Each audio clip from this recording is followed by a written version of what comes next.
여기는 수원 공동체 라디오. 지금은 김덕년의 행복한 학교 이야기.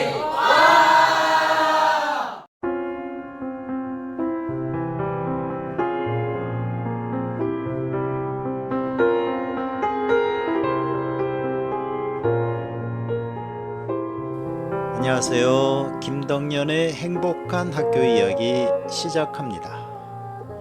귀엽고 9월이 왔죠. 아직은 여름의 흔적이 강하게 남아있지만 그래도 이게 어딥니까? 저는 행복지기 김덕년입니다. 오늘은 어렵게 온 가을 환영 한번 해볼까요? 분위기 있는 음악 준비했고요. 1999년 개봉한 영화 인생은 아름다워의 깊은 감동을 다시 한번 느껴보려 합니다. 첫 곡 보내드립니다. 잔나비 가을밤에 든 생각.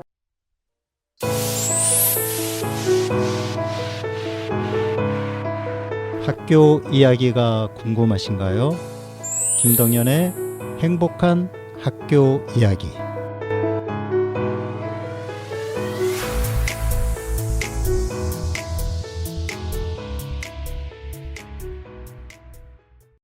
가을에는 잔나비 음색이 참 잘 어울리는 것 같아요. 가을밤에 든 생각 듣고 왔습니다. 인생은 아름다워 영어 제목으로는 Life is Beautiful이죠. 이 영화를 처음 보신 분들은 아마도 예상치 못한 반전과 깊은 울림에 한동안 멍하니 스크린을 바라보셨을 겁니다. 2차 세계대전이라는 비극적인 시대 배경 속에서도 아버지는 아들에게 삶의 아름다움을 보여주기 위해 모든 것을 걸죠. 학교와 영화에서 만나보시고요. 그 전에 우리는 먼저 유미라 선생님의 세상의 모든 직업 들어보겠습니다. 세상의 모든 직업.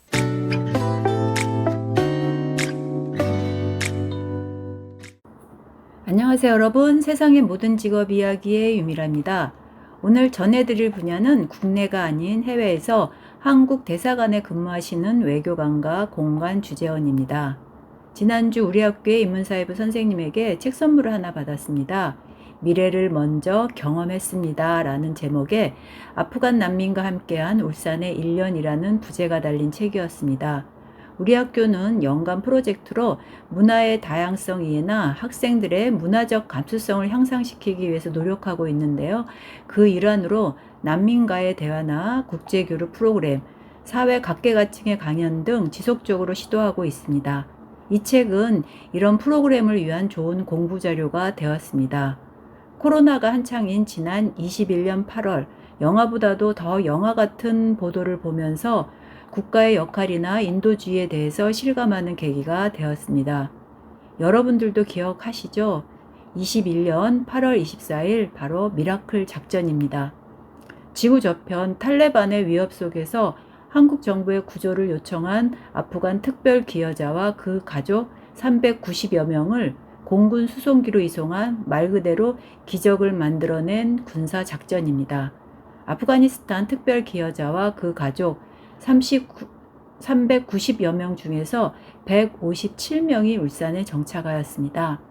아프간에서 한국 정부와 관련된 일에 종사했던 사람들과 그 가족은 탈레반 점령 시 신변이 위험하기 때문에 한국 정부의 도움을 요청하였고 그에 대한 응답으로 우리나라의 국력을 보여준 위협이라고 생각합니다. 여러분들도 그분들 중에서 울산에 정착한 157분의 정착기인 미래를 먼저 경험하였습니다를 읽어보시길 권합니다. 다시 아프간으로 돌아가서 현지 한국인과 특별 기여자를 한국 공군 수송기 탑승까지 이끈 아프간의 한국 대사관에 근무했던 사람들의 모습이 궁금했습니다. 그래서 오늘은 국내에서 해외로 파견되었거나 현지에서 채용된 외교관과 공관 주재원에 대해서 말씀드리려고 합니다. 외교관이라고 하면 대사관에서 현지인과 대화를 나누면서 사인 등을 하는 장면처럼 판타지 같은 모습만 떠오르는데요. 아프간에서는 신변의 위험까지 감수해야 하는 엄청난 무게였을 겁니다. 한 나라를 대표한다는 프라이드와 함께 그에 상응하는 대가와 과정을 거치고 있습니다. 실질적인 얘기로 들어가서 외교관으로 가장 대표적인 입직 경로는 외교관 후보자 선발 시험입니다. 공무원 5급 공채에 해당되고요. 매년 30에서 50명만 선발하면서 연령이나 학력 제한이 없다고는 하지만 정말 허들이 높은 경로입니다. 인사혁신처 나라일터, 사이버 국가고시센터, 외교부 채용정보 누리집에서 정보를 확인하시기 바랍니다. 이외 외무부 내부에서 선발하기도 하고 특채 과정도 있습니다. 공관이라고 하면 외국에 설치하는 외무부의 파견 기관으로 대사관, 대표부, 공사관, 총영사관 같은 기관을 뜻하고 공관 주재원은 본국에서 파견된 외교관과 함께 외교, 통상, 교민보호나 대외 선전에 관한 사무를 수행합니다. 그 채용 과정은 외교부 소속 일반직 공무원의 내부에서 선발하거나 국세청, 국방부, 경찰청 소속 공무원의 공관 파견 선발 절차를 통해서 선발하고 현지 채용은요, 현지 공관에서 주로 단기 계약직으로 선발하고 있습니다. 최근에 유튜브 구독자 200만 명이 넘는 유명한 크리에이터가 주 아제르바이잔 대한민국 대사관 실무관 출신이라는 부분이 눈에 띄입니다. 자격보다도 역량이 중요한 분야임이 분명합니다. 명예롭고 도전적인 직업 중에 손꼽히는 직업이지 않을까 합니다. 여러분들도 한번 도전해 보시길 바랍니다. 2025년의 이 시간은 저에게는 정말 의미 있는 시간이었습니다. 모자란 내용을 전하면서 조금 부끄러웠지만 부족한 저에게 이런 시간이 허락되어서 감사하였습니다. 가을 개편으로 다음 주에는 마지막 이야기를 전하게 되었습니다. 다음 주에 마지막 주제는 사실 시작할 때 정해 놓았거든요. 벌써 서운하고 두근거리는데요. 그럼 다음 주에 인사드리겠습니다. 감사합니다. 오늘 소개한 직업은 공관 주재원이네요. 지난번 이재명 대통령께서 미국을 방문했을 때 저는 특히 강경화 주미대사가 유난히 눈에 들어오더군요. 이런 분들이 바로 공관 주재원입니다. 방송 말미에 유미라 선생님이 다음 주 방송을 마지막으로 우리 곁을 떠나신다고 예고하셨어요. 섭섭하지만 다음 주까지 일단 기다려보죠. 듣고 오신 곡은 The Temptation My Girl입니다. 차원 기자가 전하는 교육 소식 이어집니다. 교육 소식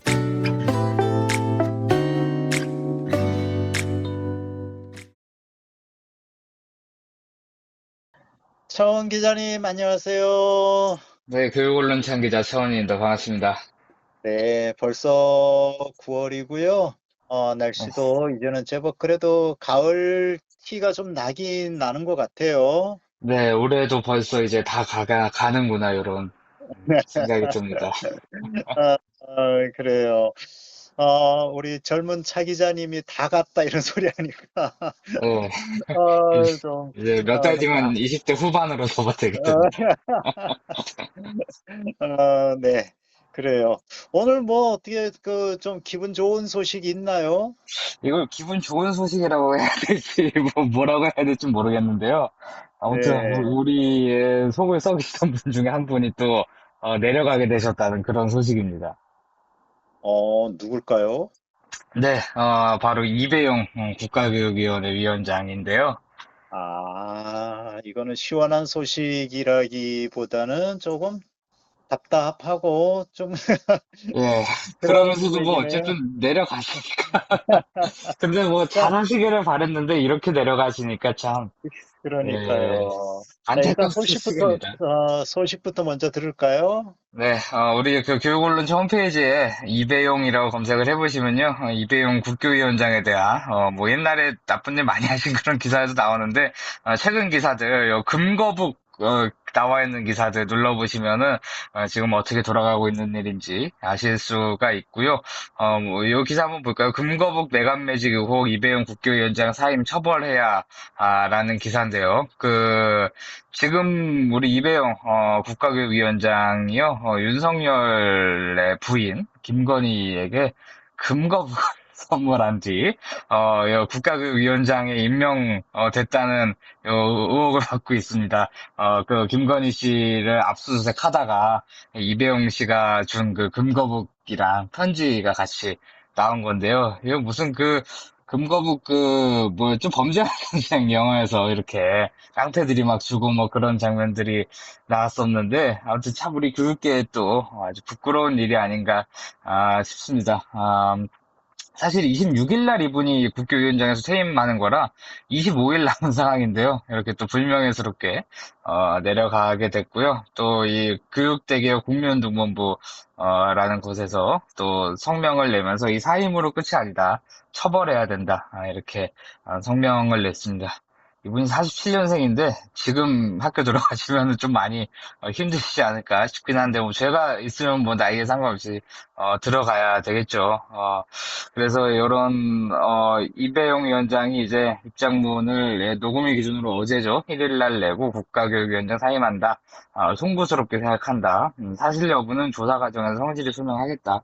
이렇게 이야기했고요. 뭐 무슨 할 말이 있겠습니까? 다 나왔는데요. 그래서 매완매직 부분에 대해서 뭐 설명 안 했습니다. 내가 준 적 없다거나 뭐 그런 말씀도 하지 않으셨기 때문에 예, 그렇고요. 네, 말씀드린 것처럼 압수수색하는 과정에서 이런 증거들이 다 나와서 뭐 이제 어떻게 뭐 빠져나갈 방법이 없어 보이고요.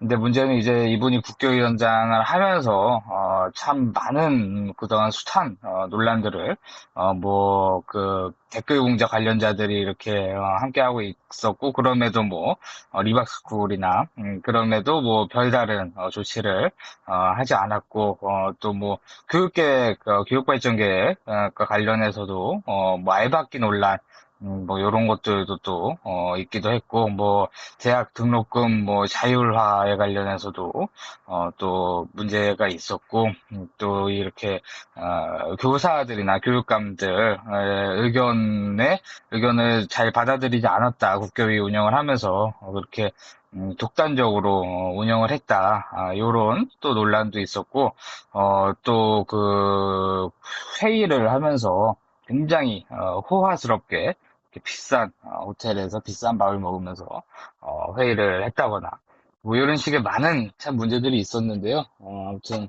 뭐 그런 것들에 대해서 뭐 하나하나 다 책임을 좀 뭐 물을 수는 없겠습니다만, 법적으로 아무튼 이 매간매직과 관련해서는 정말 확실하게 처벌이 있어야겠다라는 생각이 들고요. 또 국교위에 이분만 있는 게 아니죠. 또, 김주성 위원이라고 있어요. 김주성 국교위 비상임위원인데, 요 분이 또 이 리박스쿨, 연계 논란이 있었던 분인데, 지금 6월 20일 날, 이 회의에 마지막으로 참석한 이후에, 4차례 현재까지 잇따라 불참하고 있습니다. 잠수하신 건데요. 이분이 이제 리박스쿨 연계 의혹이 있고 정치학 교장, 리박스쿨 정치학 교장을 맡기도 했었습니다. 뭐 이 정도는 의혹을 넘어선 거죠. 그래서 심지어 리박스쿨 유튜브 채널에 나와서 좌파는 사람까지 죽인다. 전태일 죽이고 이한열 죽이고 죽음의 미학을 이용한다. 이렇게 이 말을 하기도 했던 사람입니다. 역시 윤석열이 임명을 한 사람이고요.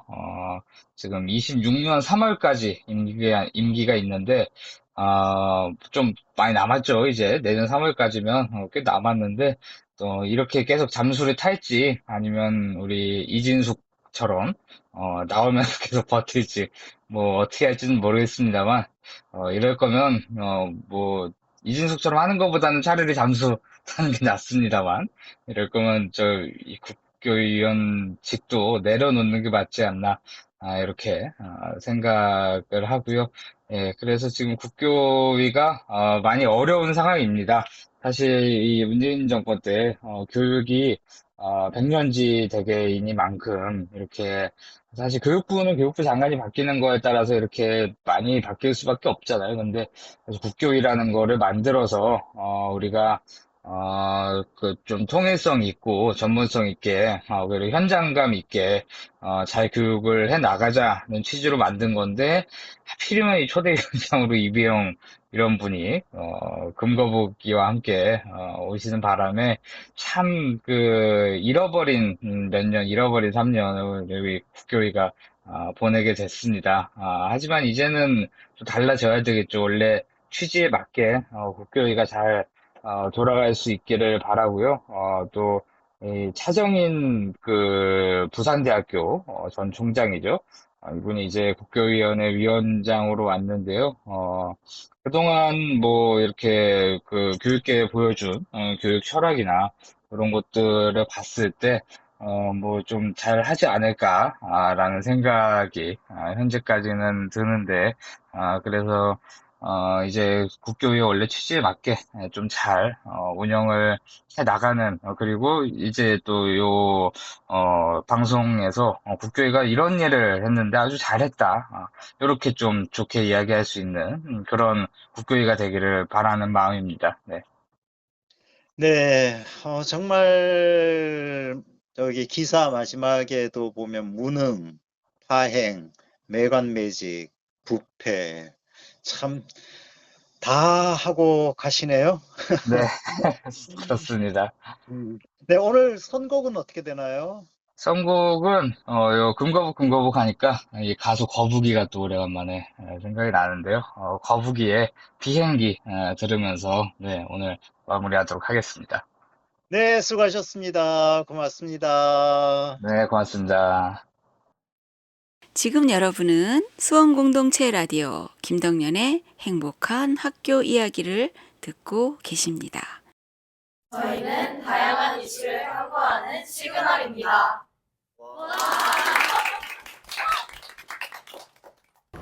안녕하세요. 여러분들의 일상 속 단어들을 더 재밌게 해석해드리러 온 DJ 가이. DJ 수연입니다. 오늘은 누구나 한 번쯤 들어봤지만 알고 보면 더 흥미로운 단어의 어원에 대해 이야기해 보겠습니다. 오늘은 어떤 단어를 알아보나요? 먼저 에코에 대해 이야기할게요. 오, 에코요?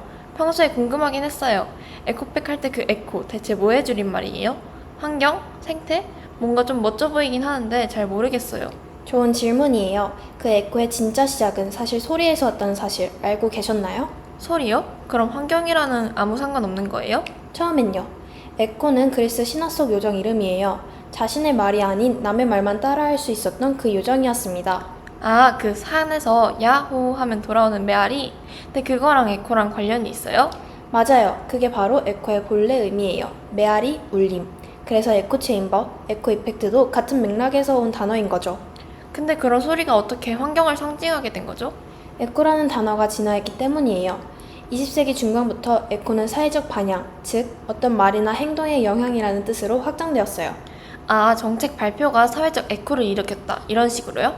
그래서 지금 내가 들고 있는 이 에코백 하나가 지구 반대편에도 영향을 줄 수 있는 시대가 펼쳐진 거군요. 네, 맞습니다. 그럼 이제 오늘의 말맛 정리를 시작할게요. 에코는 원래 소리였고 글로벌은 둥근 지구를 뜻했어요. 지금은 둘 다 우리 삶과 환경을 연결하는 단어가 되었죠. 그럼 마지막 퀴즈 하나 드릴게요. 에코 말고도 환경과 관련된 영어 접두어 또 뭐가 있을까요? 힌트, 바이오, 리, 제로 등등. 답은 다음 시간에 공개할게요. 다음에도 말 만나게 재미있는 단어 이야기로 다시 만나요. 지금까지 시그널이었습니다. 교육 소식에 이어 최가현, 이수현 두 친구가 제작한 내용을 듣고 왔습니다.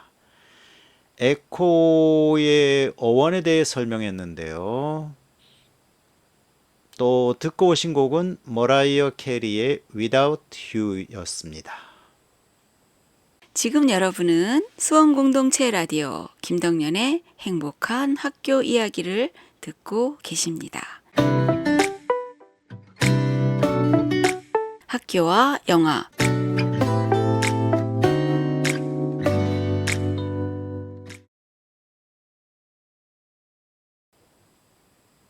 자, 듣고 오신 OST 라비타 에벨라 인생은 아름다워. 영화의 주제곡이죠. 유쾌하고 희망적인 분위기를 담고 있습니다. 슬픈 상황 속에서도 삶의 아름다움을 잃지 않는 주인공 귀도의 모습을 잘 표현하며 영화의 메시지를 잘 전달하는 곡입니다. 영화 속 주인공 귀도는 아들 조슈아에게 수용소 생활이 모두 1000점짜리 게임이라고 속입니다. 끔찍한 현실을 게임이라는 허구의 세계로 덮어 씌우는 거죠. 이 기발하고도 슬픈 거짓말은 절망 속에서도 희망을 잃지 않는 인간의 위대함을 보여줍니다. 아이의 순수한 동심을 지키려는 아버지의 눈물겨운 노력. 그 자체가 이 영화의 핵심이라고 할 수 있습니다. 부온조르노 프린치페사.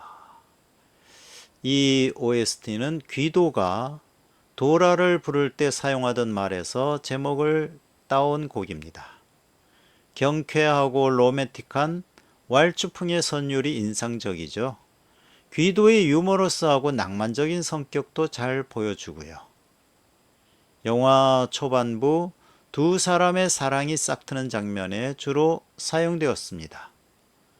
주인공 귀도는 이탈리아의 유쾌하고 긍정적인 유대 남자로 사랑하는 여자 도라와 결혼해 조슈아라는 아들을 낳고 행복하게 살고 있었죠. 하지만 나치의 유대인 탄압이 심해지면서 귀도와 조슈아는 수용소로 끌려가게 되죠. 아내 도라까지 스스로 유대인이 아님에도 남편과 아들을 따라 수용소행 기차에 오릅니다. 귀도가 수용소에서 도라에게 들려주었던 음악입니다. 자크 오펜바흐의 오페라 호프만의 이야기에 나오는 뱃노래죠. 귀도가 독일군 장교의 방에 몰래 들어가 라디오 스피커를 건물 전체로 연결하고 이 음악을 크게 틀어줍니다. 도라는 이 음악을 듣고 귀도가 자신에게 사랑의 메시지를 보내고 있다는 것을 깨닫게 됩니다. 이 음악은 비극적인 상황 속에서도 변치 않는 두 사람의 사랑을 상징하며 영화의 가장 감동적인 장면 중 하나로 꼽힙니다. 인생은 아름다워에는 가슴에 오래도록 남는 명대사들이 많죠. 그 중에서도 귀도가 조슈아에게 말했던 인생은 아름답단다 라는 대사가 가장 기억에 남습니다. 이 한마디는 모든 절망을 이겨낼 수 있는 따뜻한 희망의 메시지였죠. 지금 여러분은 수원공동체 라디오 김덕년의 행복한 학교 이야기를 듣고 계십니다. 교육 도서관.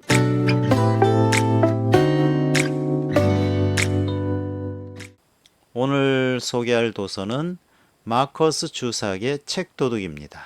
인생은 아름다워와 가장 유사한 분위기를 가진 작품 중 하나일 텐데요.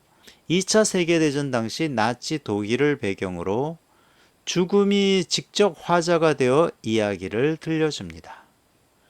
주인공인 어린 소녀 리젤은 끔찍한 현실 속에서 책을 훔치고 읽으며 삶의 아름다움과 희망을 발견합니다.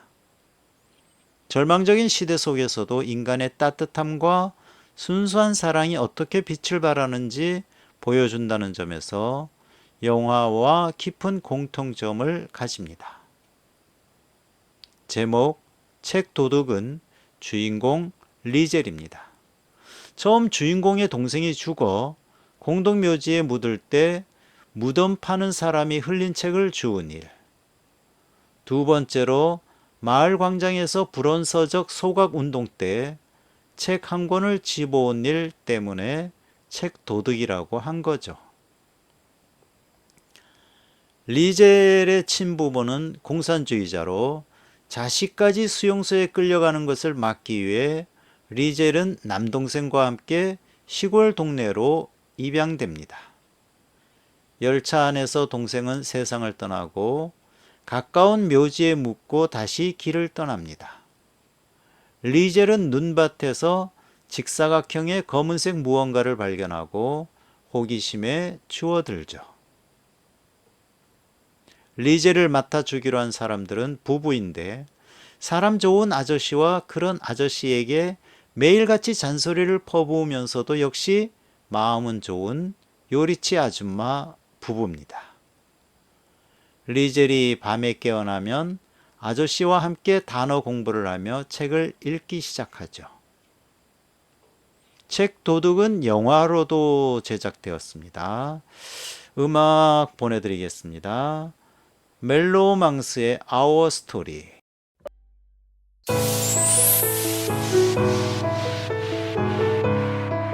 학교 이야기가 궁금하신가요? 김덕연의 행복한 학교 이야기.